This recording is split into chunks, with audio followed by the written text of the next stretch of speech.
পয়গম্বর মুসা মুখটা কালো করে বলে, রে আল্লাহর বান্দা, আল্লাহ তাআলা তোমারে বানাইছে দুনিয়ার কোনো কাজের জন্য নয়, আল্লাহর নিজের কাজের জন্য। কি এমন কাজের জন্য মালিক আমারে বানাইলো? পয়গম্বর মুসা বলে, জাহান্নামের ভিতরে তোমার দেহে বরাবর একটা ছিদ্র আছে, আল্লাহ তাআলা তোমারে দিয়া ওই ছিদ্রটাকে বরট করার জন্য তোমারে বানাইছে।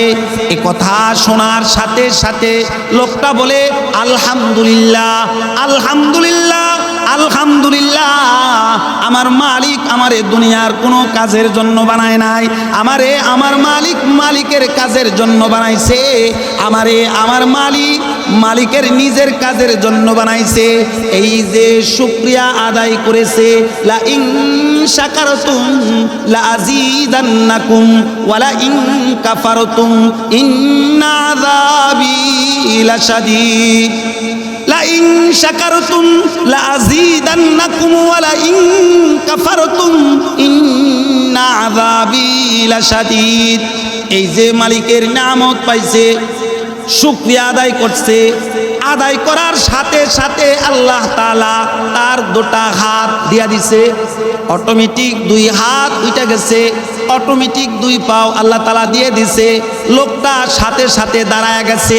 আল্লাহ বলে, পয়গম্বর মুসা বলে, আল্লাহ তোমার বান্দির ঘরটা পুইরা তুমি ছাই করে ফেলাইলা, তার শেষ সম্বল নষ্ট করে দিলা, আর যাকে তুমি জাহান্নামের আগুনে জ্বালানোর লাইগা বানাইলা, ও মালিক তাকে সে শুধু খালি আলহামদুলিল্লাহ বলার কারণে হাত পাও দিয়া দিলা, বুঝে আসে নাই?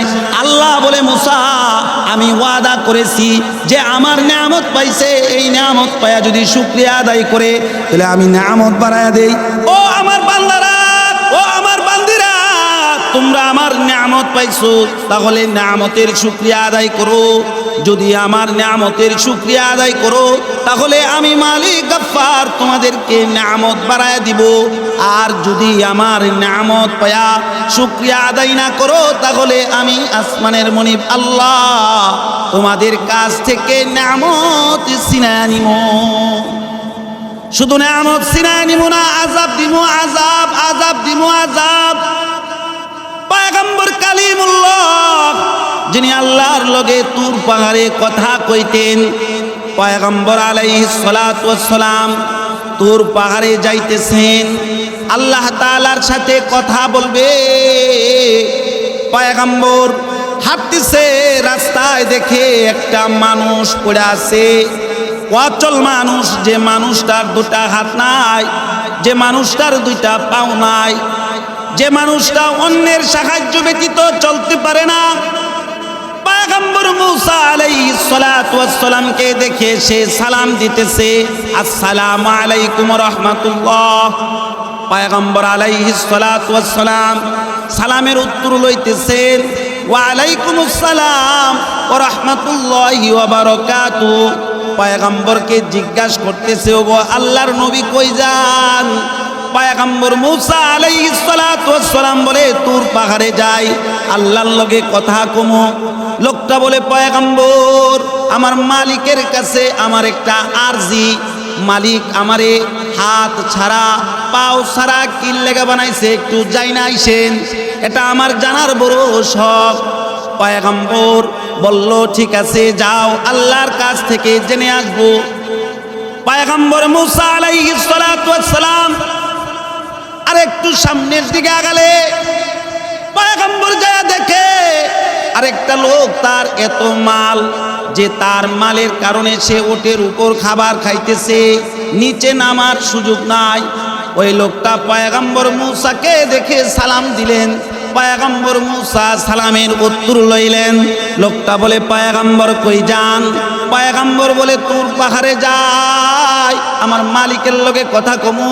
লোকটা বলে, ওগো পয়গম্বর, আমার মালিক রে জিজ্ঞাসা করেন, এত মাল মালিক আমারে দিছে, মালিকের লগে প্রেম করার মতো আমার কোনো সুযোগ নাই। মালিককে ভালোবাসতে আমার বড় ইচ্ছা হয়, মালিকের কদমে সেজদায় পড়ে থাকতে বড় ইচ্ছা হয়, মালিককে ডাকতে বড় ইচ্ছা হয়। পয়গম্বরকে বলে, পয়গম্বর আমার মালিককে জিজ্ঞাসা করেন কি এমন কাজ করলে আমার মাল কমবে? যদি আমার মাল কমা যায় তাহলে আমি বেশি বেশি করে আমার মালিকের কদমে সেজদায় পড়ে থাকতে পারবো। পয়গম্বর বলে ঠিক আছে, যাও মালিকের কাছে জিজ্ঞাসা করে আসবো। পয়গম্বর আর একটু সামনের দিকে আগাইলেন, যা দেখে একটা মানুষ ক্ষুধার তাড়নায় কাঁদতেছে। দুঃখ আর দুঃখ, কারণ আল্লাহ তাআলা তিনটা জগৎ দিয়া মানুষরে দুনিয়ায় পাঠাইছে। একটা জগৎ হলো সুখ, আর সুখ যে জগতে দুঃখ নামক কোনো বস্তু নাই, তার নাম হলো জান্নাত। আরেকটা জগৎ হলো দুঃখ, আর দুঃখ যে জগতে সুখ নামক কোনো বস্তু নাই, তার নাম হলো জাহান্নাম। আরেকটা জগৎ হলো সুখ দুঃখ মিশ্রিত জগৎ, তার নাম হলো দুনিয়া। কবি সুখ গায়ে কবি দুঃখ গায়ে, यही का नाम दुनिया है। अभी क्या था अभी क्या है, यही दुनिया बदलती है। कभी सुख है कभी दुख है, कभी सुख है कभी दुख है, यही का नाम दुनिया है। अभी क्या था अभी क्या है, यही दुनिया বদলতি গায়। সুখ দুঃখ মিশ্রিত, এর নাম হলো দুনিয়া। পয়গম্বর বলে, এই আল্লাহর বান্দি তুমি কাঁদতেছো কা? সে বলে, দেখেন না পয়গম্বর, দুঃখ আর দুঃখ, অশান্তি আর অশান্তি, শান্তি নাই। দেখেন না আমার সোনের ঘর, যদি বৃষ্টি আসমান থেকে পড়ে জমিনে পড়ার আগে আমার সোন বেয়ে বেয়ে আমার ঘরের ভিতরে পড়ে। ও পয়গম্বর কই যান? কালিমুল্লাহ বলে তুর পাহাড়ে যাই, আল্লাহর লগে কথা কমো। মহিলা বলে, পয়গম্বর আমার আল্লাহরে জিজ্ঞাসা করে আইসেন, কি এমন কাজ করলে অভাব দূর হবে, কি এমন কাজ করলে শান্তি হবে, কি এমন কাজ করলে রিজিকের ভিতর বরকত হবে। পয়গম্বর বলে ঠিক আছে, মালিকের কাছ থেকে যাই না আসবো। পয়গম্বর এবার তুর পাহাড়ে চলে গেলেন, মালিকের লগে কথা কইতেছেন। আল্লাহ তাআলা পয়গম্বর কালিমুল্লাহর সাথে কথা বলতেছেন। কথার ফাঁকে পয়গম্বর কালিমুল্লাহ আল্লাহরে ডেকে বলে, আল্লাহ রাস্তা দিয়া আসতেছিলাম, আপনার তিন বান্দা তিনটা আরজি করেছে, তিনটা জিনিস জানতে চাইছে। আল্লাহ বলে, পয়গম্বর কি জানতে চাইছে বলো? পয়গম্বর বলে, এক নম্বর জানতে চাইলো, রাস্তা দিয়া আসতেছিলাম, একটা লোকের দুটা হাত নাই, লোকটার দুইটা পাও নাই, হায় হায় লোকটা নিজে চলতে পারে না, অন্যের সাহায্য ব্যতীত লোকটা রাস্তার ভিতর পড়ে আছে। লোকটা আপনার কাছে জানতে চাইছে, রে মালিক কি লেগা আপনি তারে বানাইছেন হাত পাও বিহীন? আল্লাহ বলে, মুসা আমার বান্দারে যায় জানায়, আমার বান্দারে যায় বইল, আমার বান্দারে আমি দুনিয়ার কোনো কাজের লেগা বানাই নাই, আমার বান্দারে আমি আমার কাজের লেগা বানাইছি। কি কাজ? আল্লাহ তাআলা বলে, মুসা জাহান্নামের ভিতরে একটা ছিদ্র আছে, আমি আমার এই বান্দাটারে দিয়া ওই ছিদ্রটা বরট করব। পয়গম্বর চুপ হয়ে রইলেন। দ্বিতীয় ব্যক্তির কথা পয়গম্বর আল্লাহ তাআলার কাছে বললেন। আল্লাহকে বলে, আল্লাহ আপনার আরেক বান্দা জানতে চাইছে, তার এত মাল আপনি দিছেন, এত ধন দিছেন, এত হীরামণি মুক্তা দিছেন, টাকা আর টাকা, শান্তি আর শান্তি।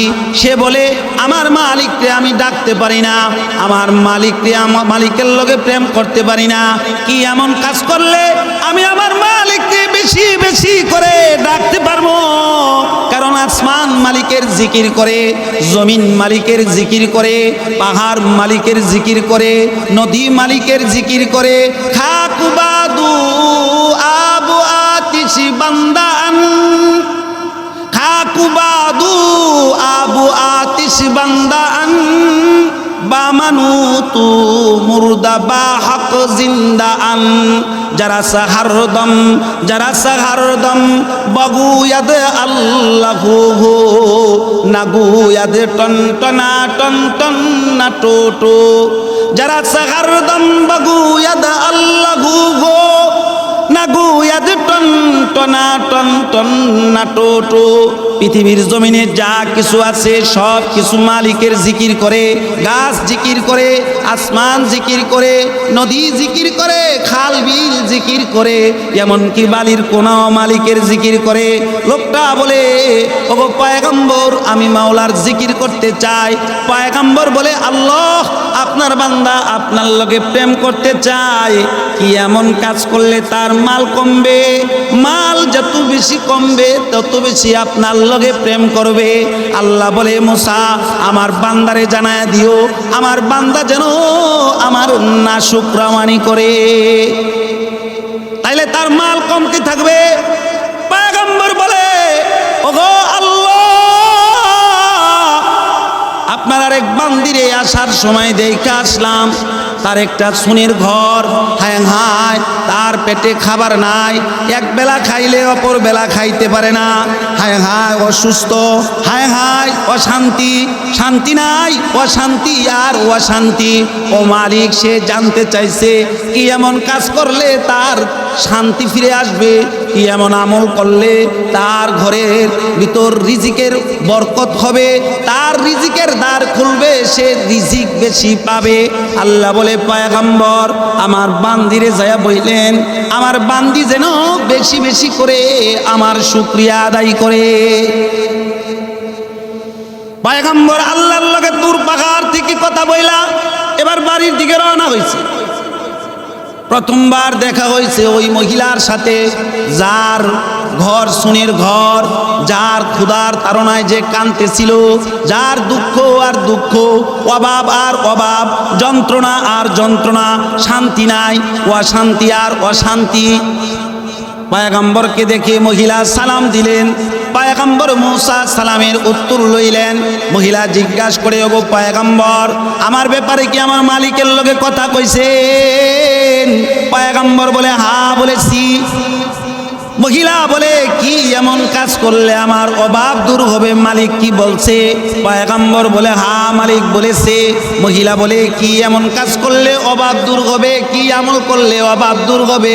পয়গম্বর বলে বেশি বেশি করে মালিকের শুকুর গুজার কর, যত বেশি শুকরিয়া আদায় করবি তত বেশি তোর অভাব দূর হবে, যত বেশি মালিকের শুকরিয়া আদায় করবি তত আসমান থেকে মালিক জমিনে তোরে নিয়ামত দান করবে। মহিলা এবার গুসা এসে গেছে। মহিলা বলে দুঃখের জ্বালায় বাঁচি না, কি শুকরিয়া আদায় করবো, সম্ভব না শুকরিয়া আদায় করার। এ কথা বলার সাথে সাথে আসমান থেকে একটি আগুনের কুণ্ড মহিলার সোনের ঘরের ভিতর নিক্ষেপ হয়। মহিলার সোনের ঘরটা পুইরা ছাই হয়ে যায়। কারণ আল্লাহ তাআলা বলে লা ইন শাকারতুম লা আযীদান্নাকুম ওয়া লা ইন কাফারতুম ইন্না আযাবি লাশাদীদ। আল্লাহ তাআলা বলে আমি নিয়ামত দিলাম, নিয়ামত যদি বান্দা পায়া আমার শুকরিয়া আদায় করো তাহলে আমি মালিকে নিয়ামত তোমারে বাড়ায়া দিমু, বাড়ায়া দিমু, বাড়ায়া দিমু, বাড়ায়া দিমু। আর যদি নিয়ামত পায়া আমার শুকরিয়া আদায় না করো তাহলে আমি নিয়ামত ছিনায় নিমু। শুধু নিয়ামত ছিনায় নিমু না, ইন্না আযাবি লাশাদীদ, আমি শক্ত আযাব দিব, আযাব দিব, আযাব দিব, আযাব দিব। নিয়ামত পায়া শুকরিয়া আদায় করে নাই, আসমানের মালিক আসমান থেকে আযাব দিলেন। একটা আগুনের কুণ্ডলী আইসা মহিলার ঘর পুইরা ছাই। পয়গম্বর মুসা আবার সামনের দিকে আগানো শুরু করলেন। এবার দ্বিতীয় ব্যক্তির সাথে মুলাকাত, যে যার টাকা পয়সা এত বেশি, যে এত ব্যস্ত মাল দৌলত নিয়া, যে ওটের উপর খাবার খাইতো। পয়গম্বর মুসা তাকে দেখে সালাম দিলেন। পয়গম্বর মুসাকে দেখে সে সালাম দিলেন। পয়গম্বর মুসা সালামের উত্তর লইলেন। লোকটা বলে গো পয়গম্বর আমার মালিকের কাছে কি আমার আর যেটা বলছিলেন? লোকটা বলে আমার মালিকের কাছে কি আমার ব্যাপারে নালিশটা জানাইছিলেন? হ্যাঁ জানাইছিলাম। কি বলেছে, কি এমন কাজ করলে আমার মাল দৌলত কমবে আর আমি আমার মালিককে ডাকতে পারবো, মালিকের কদমে সেজদা দিতে পারবো। পয়গম্বর মুসা বলে আল্লাহ তাআলা বলেছে না শুকরামানি করতে, শুকুর গুজারগারি বান্দা না হইতে, শুকরিয়া আদায় না করতে। যদি শুকরিয়া আদায় না করো তাহলে তোমার মাল দৌলত কমতে থাকবে। লোকটা বলে কেমনে আমার মালিকের শুকরিয়া আদায় আমি না করব, যে মালিক আমারে দুইটা হাত দিছে সুস্থ, যে মালিক আমারে সুন্দর দুইটা চোখ দিছে, যে মালিক আমারে সুন্দর দুইটা কান দিছে, যে মালিক আমারে জিহ্বা দিছে স্বাদ গ্রহণ করার জন্য, যে মালিক আমারে নাক দিছে, যে মালিক আমারে চক্ষু দিছে, যে মালিক আমারে 365টা জোড়া দিয়া সুন্দর আকারে দেহ দান করছে, যে মালিক কথা বলার কুওয়াত দান করছে, যে মালিক আমি দরিদ্রকে ধনী বানাইছে, ওই মালিকের শুকরিয়া এক সেকেন্ডের জন্য ছাড়া যায় না। যতদিন বাঁচবো ততদিন মালিকের শুকরিয়া আদায় করবো, যতদিন জমিনের উপরে থাকবো ততদিন মালিকের গোলাম হিসাবে থাকবো, যতদিন জমিনের উপরে থাকবো ততদিন মালিকের নিয়ামতের শুকরিয়া আদায় করতেই থাকবো, করতেই থাকবো, করতেই থাকবো, করতেই থাকবো। পয়গম্বর মুসা বলে তাহলে তোমার মাল কমবে না, বাড়তে থাকবে, বাড়তে থাকো, মালিকের শুকরিয়া ছাড়া যাবে না। পয়গম্বর মুসা আবার সামনের দিকে চলে গেলেন, যা দেখে আল্লাহর বান্দা যার দুটা হাত নাই, যার দুটা পাও নাই, অচল দুর্বল পড়ে আছে মাটির উপরে, যে অন্যের সাহায্য ব্যতীত চলতে পারে না। পয়গম্বর মুসাকে দেখে সে সালাম দিলেন। পয়গম্বর মুসা সালামের উত্তর লইলেন। পয়গম্বর মুসাকে বলে মুসা, ওগো আল্লাহর নবী, আমার মালিককে কি আমার ব্যাপারে বলছিলেন নি? হ্যাঁ বলছিলাম। কি বলেছে? লোকটা যখন বলে কি বলেছে, পয়গম্বর কিছু বলে না। আবার বলে কি বলেছে, পয়গম্বর কিছু বলে না। আবার বলে কি বলেছে, পয়গম্বর কিছু বলে না। তৃতীয়বার লোকটা বলে ওগো পয়গম্বর, আমার মালিকে তো একটা না একটা উদ্দেশ্যে আমারে বানাইছে, বলেন না কেন? পয়গম্বর মুসা মুখটা কালো করে বলে, রে আল্লাহর বান্দা, আল্লাহ তাআলা তোমারে বানাইছে দুনিয়ার কোনো কাজের জন্য নয়, আল্লাহর নিজের কাজের জন্য। কি এমন কাজের জন্য মালিক আমারে বানাইলো? পয়গম্বর মুসা বলে, জাহান্নামের ভিতরে তোমার দেহে বরাবর একটা ছিদ্র আছে, আল্লাহ তাআলা তোমারে দিয়া ওই ছিদ্রটাকে বরট করার জন্য তোমারে বানাইছে। এই কথা শোনার সাথে সাথে লোকটা বলে আলহামদুলিল্লাহ, আলহামদুলিল্লাহ, আলহামদুলিল্লাহ, আমার মালিক আমারে দুনিয়ার কোনো কাজের জন্য বানায় নাই, আমারে আমার মালিক মালিকের কাজের জন্য বানাইছে, আমারে আমার মালিক মালিকের নিজের কাজের জন্য বানাইছে। এই যে শুকরিয়া আদায় করেছে, লা ইন শাকারতুম লা আযীদান্নাকুম ওয়া লা ইন কাফারতুম ইন্না আযাবি লাশাদীদ। লা ইন শাকারতুম লা আযীদান্নাকুম ওয়া লা ইন কাফারতুম ইন্না আযাবি লাশাদীদ। এই যে মালিকের নিয়ামত পাইছে, শুকরিয়া আদায় করছে, আদায় করার সাথে সাথে আল্লাহ তাআলা তার দুটা হাত দিয়া দিছে, অটোমেটিক দুই হাত উঠে গেছে, অটোমেটিক দুই পাও আল্লাহ তাআলা দিয়ে দিছে। লোকটা সাথে সাথে দাঁড়ায় গেছে। আল্লাহ বলে, পয়গম্বর মুসা বলে, আল্লাহ তোমার বান্দির ঘরটা পুইরা তুমি ছাই করে ফেলাইলা, তার শেষ সম্বল নষ্ট করে দিলা, আর যাকে তুমি জাহান্নামের আগুনে জ্বালানোর লাইগা বানাইলা, ও মালিক তাকে সে শুধু খালি আলহামদুলিল্লাহ বলার কারণে হাত পাও দিয়া দিলা, বুঝে আসে নাই? আল্লাহ বলে, মুসা আমি ওয়াদা করেছি যে আমার নিয়ামত পাইছে, এই নিয়ামত পায়া যদি শুকরিয়া আদায় করে তাহলে আমি নিয়ামত বাড়ায়া দেই, আর যে আমার নিয়ামত পায়া শুকরিয়া আদায় না করবে তাহলে আমি নিয়ামত ছিনা নেই। এই যে মহিলাকে আমি বড় একটা নিয়ামত দিয়েছি, সে শুকরিয়া আদায় করে নাই, আমি যে বলছি আমার শুকরিয়া আদায় করতো, সে শুকরিয়া আদায় করে নাই, তাই আমি তার থেকে নিয়ামত ছিনিয়ে নিলাম। আমি যদিও আমার বান্দারে জাহান্নামের ছিদ্র বরট করা বানানোর জন্য বলেছি, আমি আমার বান্দার দিলটা পরীক্ষা করার জন্য চেয়েছি। আমার বান্দা পরীক্ষায় ফার্স্ট ডিভিশন পাস হয়েছে। আমার বান্দা জাহান্নামের আগুনেও জ্বলতে রাজি, জাহান্নামের আগুনে জ্বলেও আমার প্রতি রাজি, আমার প্রতি সন্তুষ্ট। যে বান্দা জাহান্নামে যাইয়াও আমার প্রতি সন্তুষ্ট, আমি মালিক কি তারে অচল রাখতে পারি রে মুসা? পারি না, পারি না। তাই তো আমি আমার বান্দার হাত পাও দিয়া দিছি। সুবহানাল্লাহ। এজন্য মুহতারাম হাজরিন, এই যে মাহফিলে বসছি এটা একটা শুকরিয়া। এই যে মাহফিলে বসছি এটা বড় আল্লাহ তাআলার নিয়ামত। আমাদের সকলকে মালিকের শুকুর গুজারগারি বান্দা হইবার মতো তৌফিক দান করুক। আমাদের সকলকে মালিকের গোলামি করার জন্য তৌফিক দান করুক। এজন্য আল্লাহ তাআলা বলে ওয়াবুদুল্লাহ ওয়ালা তুশরিকু বিহি শাইআ। আল্লাহ বলে গোলামি চলবে আমার গোলামি জমিনের উপরে চলবে কতদিন, যতদিন তুমি বাঁচবা। আমার সাথে কাউরে তুমি শরীক করো না, কারণ শিরিক হলো ইন্নাশ শিরকা লা যুলমুন আযীম। আমি মালিকের কাছে শিরিকের চাইতে মারাত্মক গুনাহ আর কিছু হইতে পারে না। আরেকবার পয়গম্বর কালিম আল্লাহর লগে কথা কোয়ার লেগে যাইতেছে দূর পাহাড়ে, রাস্তায় দেখে একটা লোক পড়ে আছে, যাকে বিষাক্ত বিঙ্গুল, যার সারা শরীরে বাসা বানায় রাখছে, যার দেখে বিঙ্গুলে কামড়াইতেছে। এত বিষাক্ত বিঙ্গুলের কামড়ের মাঝেও সে মালিকের জিকির করে, আল্লাহ আল্লাহ আল্লাহ আল্লাহ আল্লাহ আল্লাহ তাআলার জিকির করতেছে।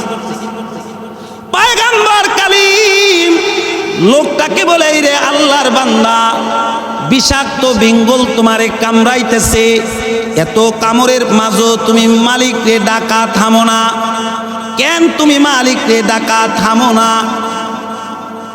কেন? তুমি মালিক রে ডাকা থামো না? লোকটা বলে, এজন্য আমি মালিক রে ডাকা থামি না কেন জানুনি? এ বিঙ্গলে আমারে যত কামড়ায় তত আমার অশান্তি, আমার ঘুম হয় না। আমি আমার মালিকের শুকরিয়া আদায় করতে পারি, আমি আমার মালিককে ডাকতে পারি। পয়গম্বর বলে, কত বছর যাবত তুমি এই অবস্থায় আছো? লোকটা বলে, 400 বছর যাবত আমি এই অবস্থায় আছি। পয়গম্বর বলে, তোমার দিলের তামান্না কি আছে? কোনো চাহিদা কি আছে? কোনো আশা কি আছে? লোকটা বলে, আমার কাছে প্রতীক দুইটা আশা। একটা আশা হলো এ যুগের পয়গম্বর মূসাকে আমি দেখতে চাই। 2 নম্বর আশা কি? 2 নম্বর তামান্না কি? লোকটা বলে, পথিক, আমি 1 গ্লাস ঠান্ডা পানি খেতে চাই। পয়গম্বর মূসা বলে, তোমার দোনো আশাই পূরণ করা হবে। এই যুগের নবী পয়গম্বর মূসা হইলাম আমি। আর 2 নম্বর আশা যে আমি পানি আনতে গেলাম। পয়গম্বর পানি আনতে গেলেন, আল্লাহ তাআলা মৃত্যুর ফেরেশতা আজরাইলকে বলে, যাও আমার বান্দার জান কবজ করো। তবে আমার বান্দার জানটা কবজ করবা, বাঘকে আদেশ করেছে, বাঘ যা এমক জায়গায় আমার এক বান্দা শুয়ে আছে, তাকে ছিঁড়ে ফিরে তুই খায়া ফেলা। আজরাইল আসছে জান কবজ করার জন্য, আজরাইল জান কবজ করে ফেলাইছে।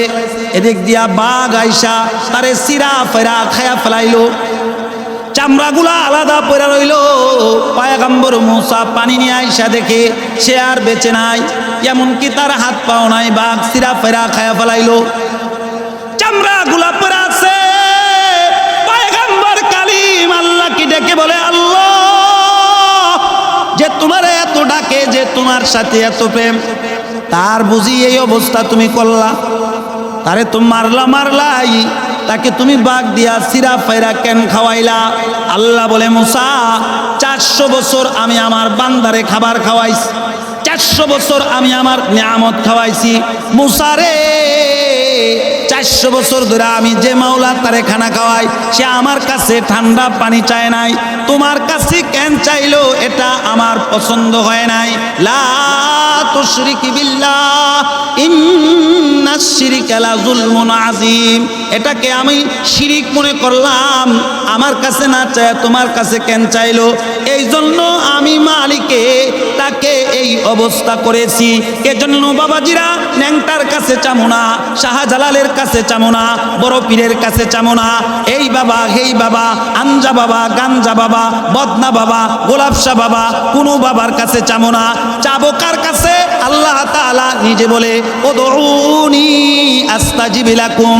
আল্লাহ বলে বান্দারা রে তোমরা আমারে ডাকো, তোমরা আমার কাছে চাও, যত চাবি তত দিমো, যত চাবি তত দিমো, যত ডাকবি তত আমি মালিকে সাড়া দিমো, যত ডাকবি তত আমার নিকটে আসবি, যত ডাকবি তত আমি মালিকের লগে প্রেম হবে। দুনিয়ার মানুষকে একবার দুইবার তিনবার চারবার পাঁচবার ডাকলে মানুষ নারাজ হয়ে যায়, তবে একজন আছে মহামালিক আল্লাহ। বান্দা যত বেশি ডাকে মালিক তত বেশি খুশি হয়, বান্দা যত ডাকে মালিক বান্দার লগে তত প্রেম করে।